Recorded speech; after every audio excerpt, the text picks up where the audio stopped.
सातों दीप शक्ति सब रात को रचात रास, प्रातरु आप तिहुमात हिंगलाज गिर में। कहा जाता है कि हर रात इस स्थान पर सभी शक्तियां एकत्रित होकर रास रचाती हैं और दिन निकलते ही हिंगलाज माता के भीतर समा जाती है। जय माता दी। मैं Udaybhan motivational speaker, business consultant. आज हम जानेंगे डोडिया राजपूत, चारण सरदार तथा राजपुरोहितों की कुल देवी हिंगलाज माता के बारे में। मां हिंगलाज का मंदिर कराची से 250 किलोमीटर बलूचिस्तान प्रांत पाकिस्तान में एक पहाड़ी पर स्थित है। हिंगोल नदी के समीप चंद्रकूप पहाड़ पर स्थित सुरम्भ पहाड़ियों की तलहटी में स्थित माता का यह मंदिर इतना विशालकाय क्षेत्र है कि भक्तगण इसे देखते ही रह जाते हैं। यह क्षेत्र हिंगोल राष्ट्रीय उद्यान के अंतर्गत भी आता है और इतिहासकारों का तो यहाँ तक कहना है कि यह मंदिर 2000 वर्ष पूर्व भी यहीं विद्यमान था। हिंगलाज माता की आराधना एक शक्तिशाली देवी के रूप में की जाती है जो अपने भक्तों की सभी मनोकामनाएं पूर्ण करती है। इस मंदिर को हिंगलाज माता का मंदिर, हिंगुला देवी मंदिर या कोटवी मंदिर के रूप में भी जाना जाता है। मंदिर एक प्राकृतिक गुफा में बना हुआ है जहां एक मिट्टी की वेदी बनी हुई है, जहां हिंगलाज शक्तिपीठ की प्रतिरूप देवी की प्राचीन दर्शनीय प्रतिमा विराजमान है।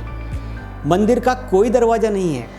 मंदिर की परिक्रमा लगाते समय यात्री गुफा के एक स्थान से दाखिल होकर दूसरी ओर निकल जाते हैं। मंदिर के साथ ही गुरु गोरखनाथ का चश्मा है। ऐसी मान्यता है कि माता हिंगलाज देवी प्रतिदिन सुबह स्नान करने यहाँ पधारती हैं। साथ में यह भी मान्यता है यहाँ माता सती कोटरी रूप में, जबकि भगवान भोलेनाथ भीमलोचन भैरव के रूप में प्रतिष्ठित है। मां हिंगलाज मंदिर परिसर में श्री गणेश व कालिका माता की प्रतिमा के अलावा ब्रह्मकुंड और तीरकुंड आदि प्रसिद्ध तीर्थ हैं। हिंगलाज मंदिर में दाखिल होने के साथ ही पत्थर की सीढ़ियां चढ़नी पड़ती है और मंदिर में सबसे पहले श्री गणेश के दर्शन होते हैं जो रिद्धि सिद्धि के दाता है। सामने की ओर मां हिंगलाज की प्रतिमा विराजमान है। माता हिंगलाज की ख्याति सिर्फ कराची और पाकिस्तान में ही नहीं अपितु पूरे भारत देश में है।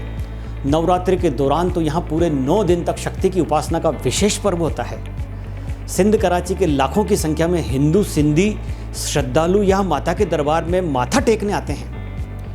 भारत से भी प्रतिवर्ष यहाँ एक दल दर्शन के लिए जाता है। इस मंदिर पर गहरी आस्था वाले लोगों का तो यहाँ तक कहना है कि हिंदू चाहे अयोध्या, काशी समेत चारों धाम की यात्रा ही क्यों न करने, लेकिन अगर वह हिंगलाज माता के दर्शन नहीं करते तो उनकी यात्रा पूरी नहीं होती है। इस शक्तिपीठ के दर्शन करने वाली स्त्रियों को हाजाइनी कहते हैं और उन्हें हर धार्मिक स्थल पर बहुत सम्मान के साथ देखा जाता है। कहीं ऐसा भी लेख मिलता है कि मर्यादा पुरुषोत्तम श्री राम भी यात्रा के लिए इस सिद्धपीठ पर आए थे। महर्षि जमग्नि द्वारा इस स्थान पर किए गए घोर तप के प्रमाण उनके आश्रम के रूप में यहाँ मिलते हैं। महान आध्यात्मिक संत गुरु गोरखनाथ, गुरु नानक देव, दादा मखान भी माता का पूजन करने यहाँ पधार चुके हैं।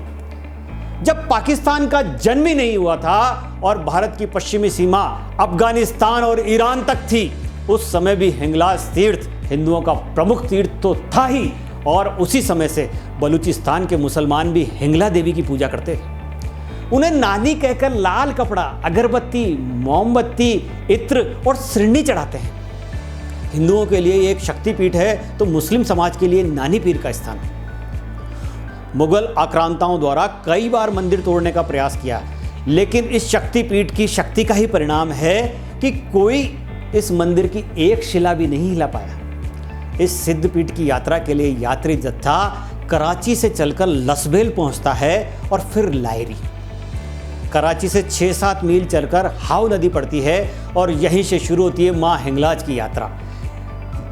यहीं पर वापस लौटने तक की अवधि के लिए शपथ पूर्वक संन्यास लेकर छड़ी पूजन किया जाता है और रात्रि विश्राम करके ब्रह्म मुहूर्त में मां हिंगलाज का जयकारा लगाते हुए यात्रा प्रारंभ की जाती है और आगे बढ़ते हुए हिंगोल नदी के तट पर मुंडन संस्कार करके यज्ञोपवित्र धारण करके आगे बढ़ते जाते हैं। उसके बाद भजनों व लोकगीतों के माध्यम से मां के प्रति अपनी श्रद्धा अभिव्यक्त की जाती है और यहीं से प्रारंभ होती है पैदल यात्रा। जयकारा के साथ माता का गुणगान करते हुए यात्री नए उत्साह के साथ लगातार बढ़ते रहते हैं और आशापुरा पहुंचकर ही विश्राम करते हैं। वहां से स्वच्छ कपड़े धारण कर पुनः यात्रा प्रारंभ होती है। यात्री मां काली के दर्शन कर पहाड़ की यात्रा प्रारंभ करते हैं। यहाँ मीठे पानी के 3 कुएं न केवल यात्रियों की प्यास बुझाते हैं, बल्कि तन व मन की शुद्धता कर उनकी पीड़ा भी दूर करते हैं। और फिर दर्शन होते हैं मां हिंगलाज के, जिनके दर्शन मात्र से ही यात्रियों की न केवल सारी थकान दूर हो जाती है, बल्कि मनोकामनाएं भी पूर्ण होती है। जय माता दी।